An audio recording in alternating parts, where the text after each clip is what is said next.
Assalamualaikum warahmatullahi wabarakatuh. Halo, apa kabar semuanya? Selamat datang di video pembelajaran Bahasa Indonesia bersama dengan Ibu Revi. Baik, pada video pembelajaran kali ini kita masih akan membahas terkait bab iklan, slogan, dan poster. Nah, materi apa saja yang akan kita bahas pada video kali ini? Yuk, kita simak video berikut.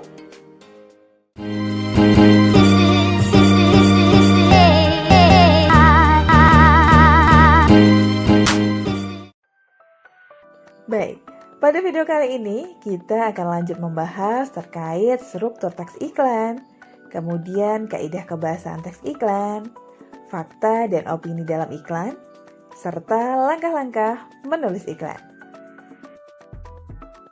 Nah, untuk pembahasan yang pertama kita mulai dari struktur teks iklan.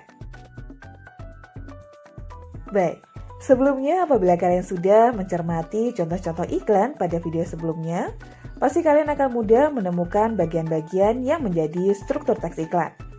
Yang mana struktur teks iklan pasti terdapat pengenalan produk, atau kita bisa menyebutnya sebagai pembuka iklan. Nah, bagian ini biasanya ditempatkan di bagian atas iklan, yang berfungsi sebagai judul teks. Nah, untuk lebih jelasnya, coba kita perhatikan contoh iklan berikut. Di sini sudah ada salah satu contoh iklan layanan masyarakat ya. Nah, meskipun iklan ini tidak menawarkan produk, namun bagian pengenalan produk bisa berupa pembuka iklan. Nah, pembuka iklan yang ada dalam contoh iklan berikut berbunyi, lindungi diri, lindungi sesama dari penularan virus corona atau COVID-19. Nah, itu tadi adalah bagian judul iklannya ya. Sedangkan untuk struktur yang kedua adalah pernyataan persuasif. Nah, seperti namanya, persuasif sendiri merupakan bujukan secara halus. Sehingga pernyataan persuasif merupakan pernyataan yang berisi bujukan atau dorongan kepada pembaca agar berbuat sesuatu.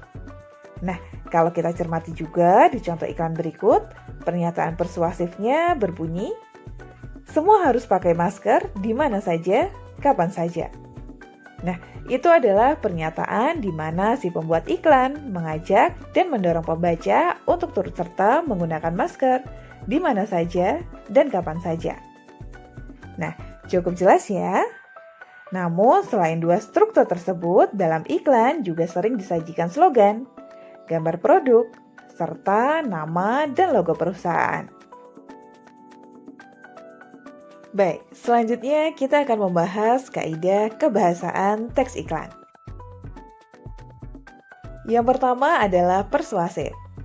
Sebelumnya kita sudah sedikit membahas terkait pernyataan persuasif ya, yang mana persuasif sendiri merupakan kata-kata yang bersifat bujukan atau dorongan yang ditujukan kepada pembaca agar berbuat sesuatu. Nah, dengan adanya bujukan atau dorongan ini diharapkan dapat mengubah kebiasaan atau gaya hidupnya. Kaidah kebahasaan yang selanjutnya adalah imperatif. Pernyataan imperatif dalam sebuah iklan dapat berupa permintaan, ajakan, dorongan, maupun larangan. Nah, untuk lebih jelasnya, berikut sudah ada beberapa contoh kata imperatif. Di antaranya, temukan, ikutilah, hadirilah, wujudkan, nyatakan, nikmati, sebaiknya, marilah, ayolah, janganlah, dan lain sebagainya. Nah, kaidah kebahasan selanjutnya adalah berirama puitis. Maksudnya, dalam sebuah iklan, bahasa yang digunakan harus memiliki pilihan kata yang berirama dan memiliki persamaan bunyi. Selain lebih enak didengar, hal ini dimaksudkan agar pembaca atau pendengar lebih mudah mengingat iklan yang disampaikan.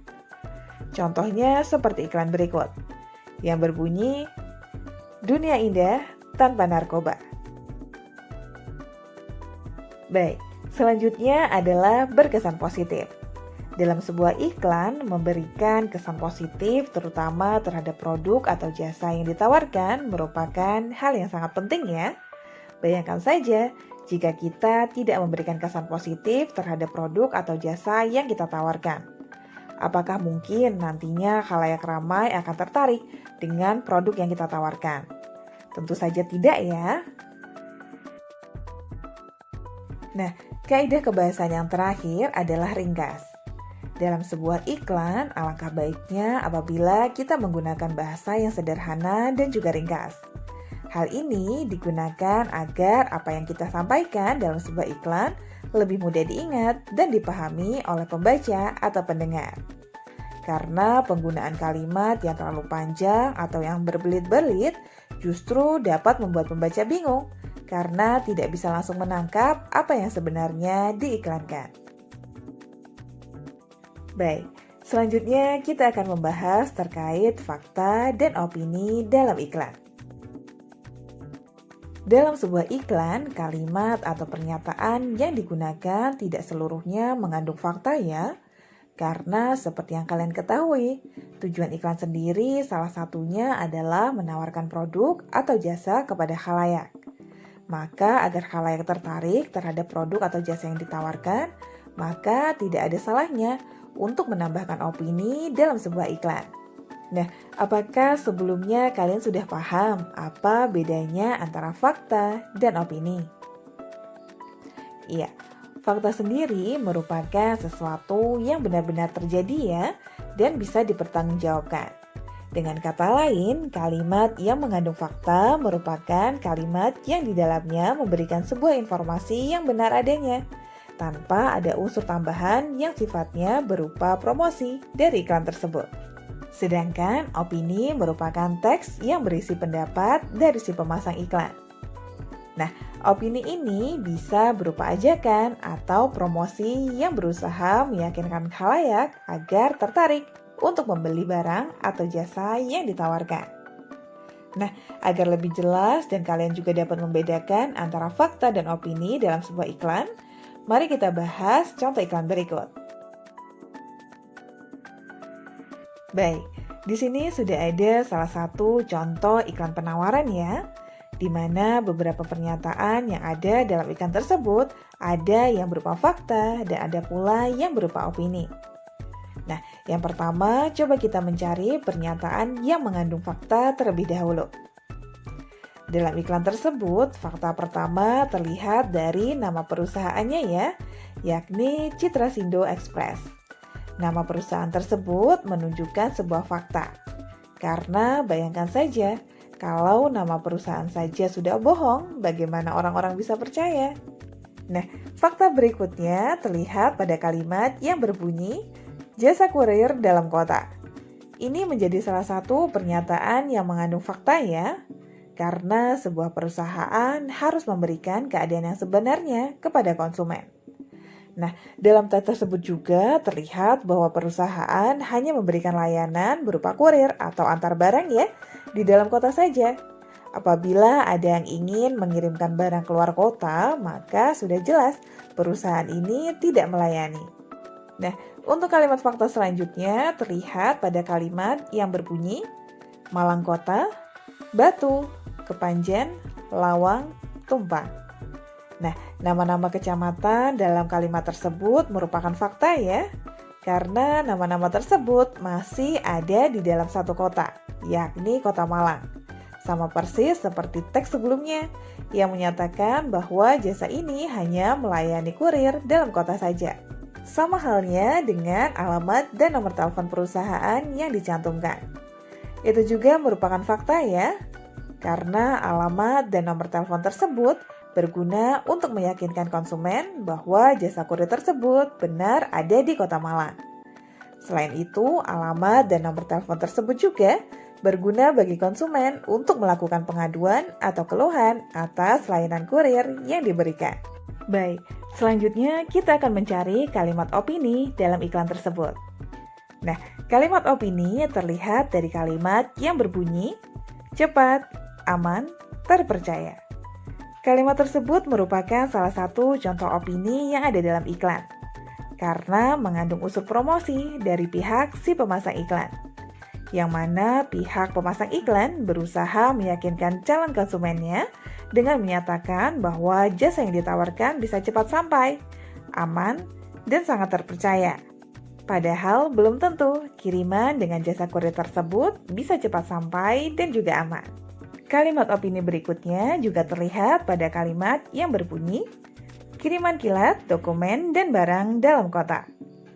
Nah, kalimat tersebut termasuk opini ya, karena kalimat tersebut menyatakan bahwa dokumen atau barang yang akan dikirimkan oleh jasa kurir tersebut bisa cepat sampai di tempat tujuan. Padahal dalam kenyataannya belum tentu ya, karena belum tentu ada jasa kurir yang mampu mengantar dokumen atau barang secepat kilat. Nah, itu tadi adalah pembahasan terkait fakta dan opini dalam sebuah iklan. Berikutnya kita akan membahas langkah-langkah penulisan teks iklan. Langkah pertama yakni mulai dengan pernyataan yang menarik perhatian khalayak. Pernyataan yang menarik ini bisa kalian fokuskan pada kepentingan atau masalah yang sering dihadapi. Contohnya, misal kalian bermaksud untuk menawarkan obat jerawat. Maka pernyataan menarik yang bisa digunakan dapat berbunyi seperti berikut. Wajah Anda berjerawat. Atau kalian juga bisa menggunakan pernyataan menarik lainnya ya, seperti ingin tampil bebas jerawat dalam waktu 7 hari. Nah, itu tadi terkait pernyataan yang menarik ya. Langkah berikutnya adalah menawarkan solusi. Misalnya solusi terkait masalah jerawat ya. Di awal kalian sudah menyampaikan pernyataan menarik terkait dengan obat jerawat. Maka selanjutnya kalian dapat mengajukan kalimat tawaran lagi untuk lebih meyakinkan.